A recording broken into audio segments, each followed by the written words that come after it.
It fouls the places where children play and go to school. It contaminates the homes of their families. It sickens and kills. It happens in rural towns and urban centers, in U.S. communities and communities abroad. And it happens all too often.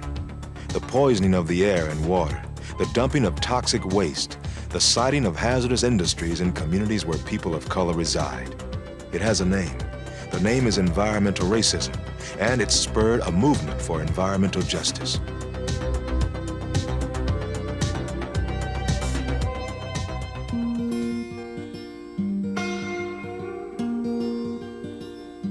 Most agree that the movement started here along this dusty road in rural North Carolina. It's peaceful here now, but in 1982, this place was filled with demonstrators protesting a toxic waste landfill. The problem began along a road like this one. A driver hired to dispose of deadly PCBs simply opened the valves on his truck and dumped 40,000 cubic yards of PCBs along the roads of 14 North Carolina counties. A cleanup was needed and a place to dispose of the toxic waste. Warrenton is the county seat of Warren County, whose population is mostly African American and mostly poor. Just a few miles from town was the site selected to dump the toxic waste. Sandy soil and high water table made the Warren County site unsuitable for a hazardous waste landfill, but the state went ahead with its plans. Dolly Burwell joined the protesters. Once it was determined that the state was going to put the PCB in Warren County, regardless of how folks felt, regardless of the fact that EPA had to weigh the requirements, once they determined that they were going to put it there, we were determined that we were going to risk, we would go to jail to try to stop them from not only putting the PCB there, but stop our county from becoming the dumping ground of the nation. The protesters were unable to stop the landfill. And now environmentalists and state engineers agree it's filled with water and is leaking dioxins just yards from the nearest farm. So the struggle continues. The United Church of Christ recently held a meeting to discuss the crisis. The UCC had been involved in Warren County protests from the start. That involvement led the church to undertake a landmark research project directed by Charles Lee. Research showed the extent of environmental racism and started a movement. Farm workers, which are predominantly Latino and migrant workers, are affected by pesticides. The fact that lead poisoning affects African American and Latino children, particularly inner city children, at a rate far in excess, at that point 6 times greater than white children, by the fact that Native American lands were being targeted for nuclear waste as well as hazardous waste disposal, by the fact that when we talk about issues of the workplace, that the most dangerous and the dirtiest and most hazardous workplaces are ones where people of color work. Environmental justice means equal protection of all communities, all populations, equal enforcement of the laws, and basically everybody has a right to live in a clean and healthy environment. So it's nothing new or unusual, it's just that now people are demanding their basic rights of clean, safe, and healthy environment in the workplace, in the homes, and on the playgrounds. Presbyterians have long recognized the need to be good stewards of the land. Nobody, no matter where you live, are you immune, because when this stuff gets out and starts leaking, a good number of people either have cancer or are dead before you know what happened. As far back as 1971, the General Assembly of the United Presbyterian Church adopted a policy of Christian responsibility for environmental renewal. And in 1990, the General Assembly of the Presbyterian Church USA called for restoring creation for ecology and justice. As an outgrowth of restoring creation, the Advocacy Committee for Racial Ethnic Concerns began looking for examples of environmental racism. They were not hard to find. Here are some of the places they found and the people who are working for environmental justice.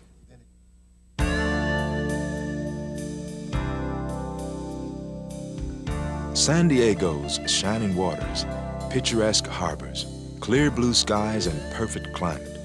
make it one of the nation's most attractive cities. But there's another side of San Diego, and what happens there is not so attractive. There's two neighborhoods actually, and they both are part of each other. It's Barrio Logan and Southeast San Diego.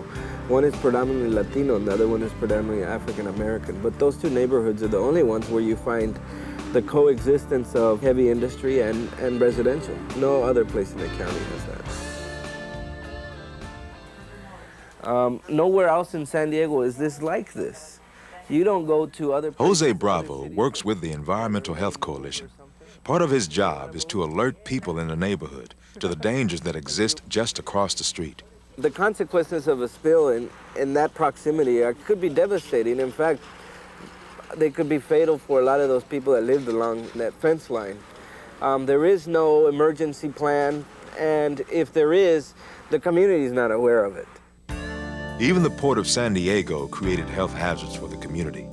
Ships like this unload produce from South America. The produce is fumigated with a toxic pesticide in this facility, and then the residue, methyl bromide, is vented into the surrounding community, Barrio Logan. The health problems are mostly respiratory, and it's with children. From this facility that we're looking at behind me, the nearest school is less than a quarter of a mile. And we have always said that we want to protect our children as much as anybody else's children. So exposing our children to pesticides is not a way to protect them. And the port has found that out. We have gone to court and we have won a judgment against them. And what it is that they have to put a recovery unit on. This recovery unit, by the way, we have found out that it costs about $900,000. Well, the port has already spent $1 million fighting us in court. If they would have just done the things and protected our health from the beginning, you know, they would have saved $1 million.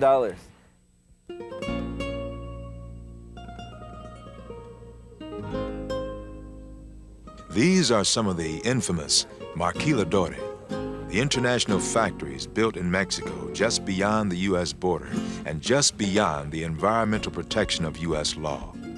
The factories stand along a ridge. The roads and sewers, the infrastructure, ends with the ridge line. That means contamination for nearly 800 families who live in the valley below. Jose often brings people interested in environmental justice beyond the borders of the United States to show them that environmental racism knows no boundaries. So this is where all the creeks and other things do flow from the Maquiladora industrial city that's called up here. And they flow through here and they contaminate this river, this waterway that we're seeing right here.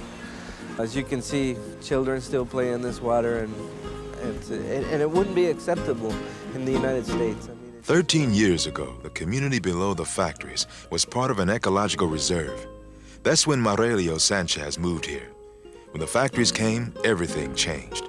Maurelio became a leader in protesting how the pollution was affecting his community. Vimos cómo los niños empezaron a enfermar de la piel, cómo se les empezó a caer el cabello. Then we started noticing that the children were having problems with their skin and their hair started falling out. Empezaron a tener problemas gastrointestinales, problemas respiratorios. And also with gastrointestinal problems and respiratory ailments.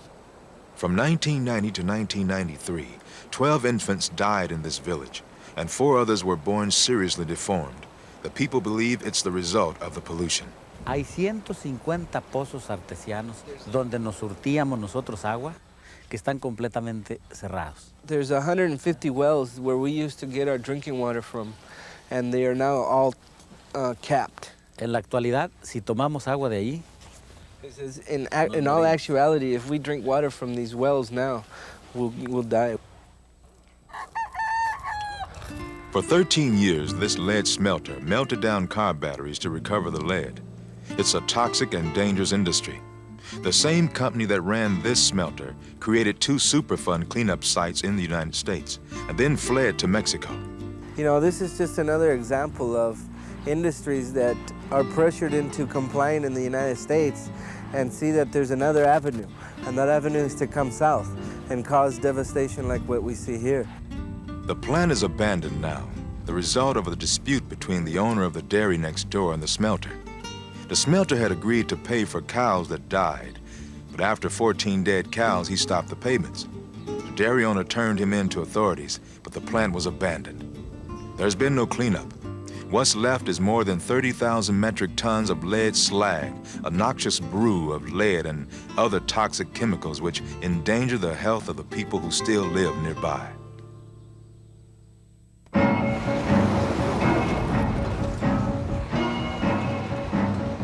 On the south side of Chicago, people live with the noise, the foul odors, the illegal dumps. But Hazel Johnson couldn't live with the fact that her husband had died too soon. My husband had died of a lung cancer, and a few of my neighbors have died of cancer or was in remission of cancer. Then I heard that our area had a high rate of cancer, and I wanted to know why, because I felt there was a reason for so many people having cancer or dying of cancer. So that's what really got me involved. Hazel began to educate herself about the environment she lived in. As she learned more, she formed People for Community Recovery. The first meetings were held in the Presbyterian Church near the Altgeld Gardens project. Hazel discovered that the people in her community were surrounded by the dirtiest, most dangerous industries. I call it a toxic donut, and the reason why I call it a toxic donut because we are surrounded with steel mills, landfills, incinerators, chemical companies, and many more other toxic industries. And, you know, the odor that we have that irritates our eyes, nose, and throat, which come from the landfill when they are recycling the gas. And there is water reclamation district with the odor that's coming from there. Sometimes we have a chemical odor, then sometimes we have odor, foul odors like decomposed bodies. Hazel believes that polluting industries are in places like Southside Chicago because people that live there are poor and apparently powerless. The reason why they come to areas like ours, that we don't have the power to fight against them. And many of people like in my community, they're fighting for survival, trying to make means meet, and they don't have time to fight these problems. People of color do live in the most hazardous and degraded environments. If you were to look at this from the point of view of just rationally, I mean, if there was racial discrimination in housing, if there's racial discrimination in education, in provision of health care, in voting rights, and just about every aspect of American life, then why would there not be racial discrimination when it comes to issues in environment? One argument often heard in response to charges of environmental racism is that these industries provide jobs, and in poor communities, jobs are the first priority. But often the jobs are just an illusion. In most cases, the industries that we're talking about, for example, an incinerator, hazardous waste incinerator, or a solid waste incinerator, state-of-the-art, these are not labor-intensive industries. They employ very few people, and the people that they do employ require high-tech skills. And so it's almost like it's a misnomer to say that these jobs are generating jobs, these industries are generating jobs for a community. Communities really don't get the jobs, they get promises. Apparently they get something else too. They get sick. I've been out here about 9 years, and in the last 5 years, I've noticed that my breathing had gotten particularly labored, and I started going to a physician, and he told me that I have asthma. And this past couple of years, I got sick, real sick, and I couldn't get rid of a cold. And my doctor told me that I now have bronchitis. So I can only attribute it from being out here because I've never had it where I was living before.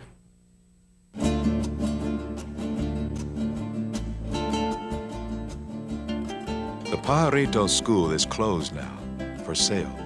It had to shut down. It might have poisoned its students. Environmental racism takes many forms.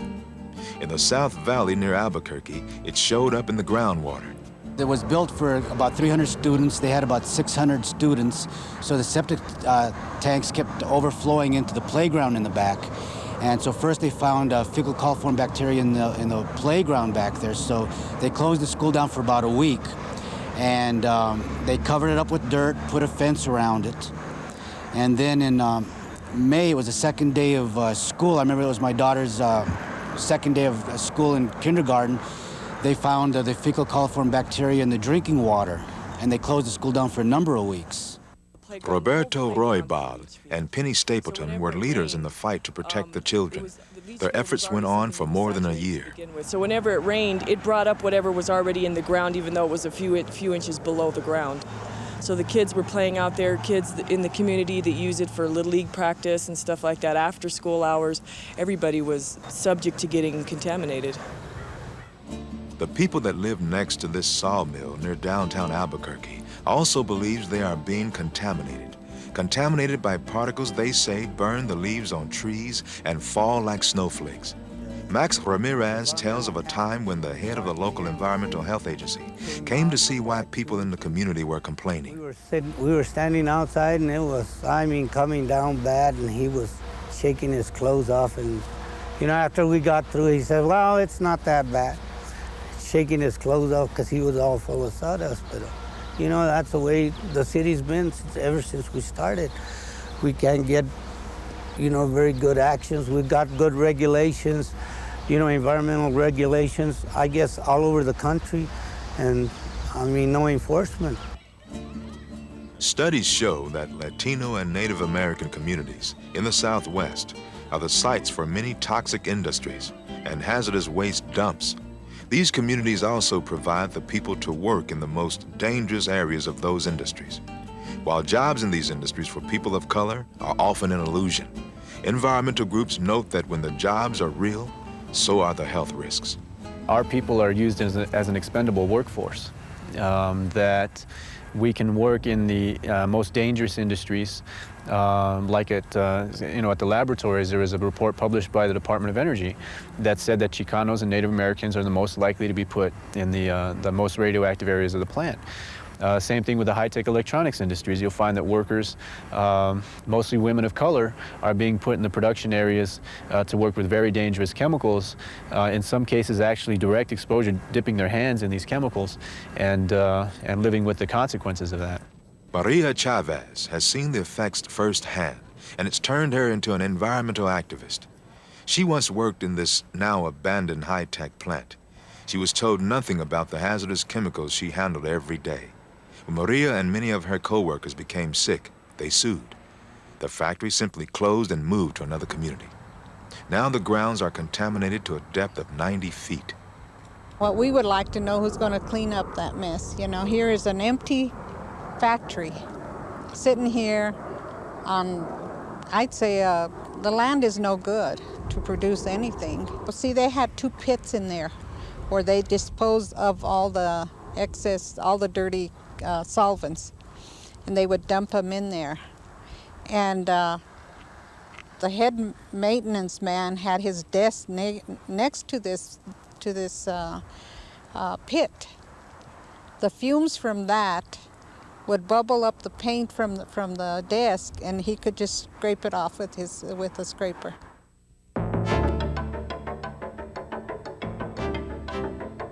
Richmond, California is in the heart of the Bay Area, but hidden from the beauty of San Francisco is a melange of chemical companies, toxic waste dumps, and other dirty industries that Henry Clark lives with every day.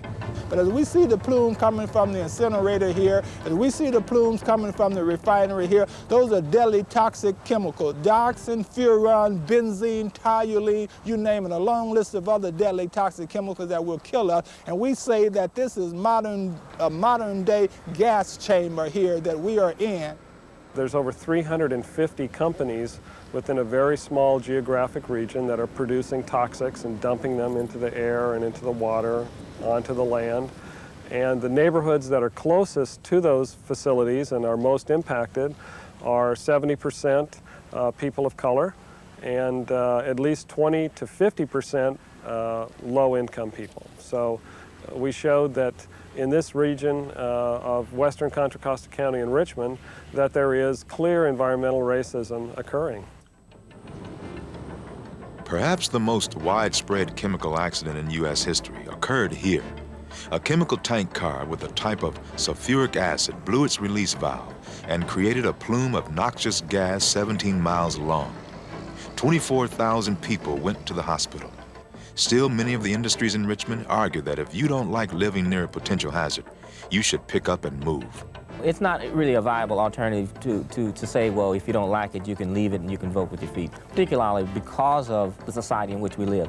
Housing discrimination, residential segregation, limitation in terms of income. So you're talking about, in many cases, people are trapped. They're trapped in urban ghettos, they're trapped in poverty pockets, and they're trapped on the reservation. So it's almost like people have to draw a line in the dirt and say no to poisoning. That's the bottom line. When we talk to the company, refineries, and they say, well, you know, we was here before you were, so you the one moved in here, and, you know, you shouldn't have moved in here. You know, I don't care who came first, the chicken or the egg, you know, that still do not give them the right to pump toxic in our community and make a lot of people sick here. Most industries don't concede that they are making people sick, and it's difficult to prove the correlation between a chemical and illness. Look no further than the debate over smoking. Yet activists believe the link is clear. We know that it's probably never going to be possible to create a direct cause and effect linkage, but we don't think that you should ignore common sense. We think that it's very clear that if you dump chemicals that are known to cause cancer and respiratory problems into a neighborhood in large amounts, and you have people there with those kind of health problems, that's all you need. We want to support policies that will require them to disclose that is in fact dangerous. The religious community has a role in ending this injustice. As Christians, Presbyterians, the UCC, and other faith groups acknowledge a deep need to practice the stewardship of God's gifts and believe in justice for all people. So it's natural that they are working to define a role in the environmental justice movement. But I think being a disciple of Christ speaks to us to say, what would Christ do? You know, what would Christ do in this situation, and what do I know from Scripture that Christ has done in this situation? What would Christ do? Would Christ just read the paper and say, well, it doesn't do anything for me, so, you know, I'm just going to walk on? Or would Christ look at that and say, you know, what can I do? But somebody has got to bring this focus, bring this up front to that person sitting in the pew and try to prick that person's consciousness that this is something that you really should be interested in. Through our church, we're going to educate the people in the pews. And then as a person in the pew who works for a federal agency, who works for a private company, as I come to the table and I see the opportunity to raise this issue, or I see a place where toxic waste is being discussed, dump sites are being discussed, then I can say, well, if we're looking at going to a tribe, or we're looking at going to an inner city, have we put the structures in place to adequately monitor using this place as a storage? I can at least raise that issue.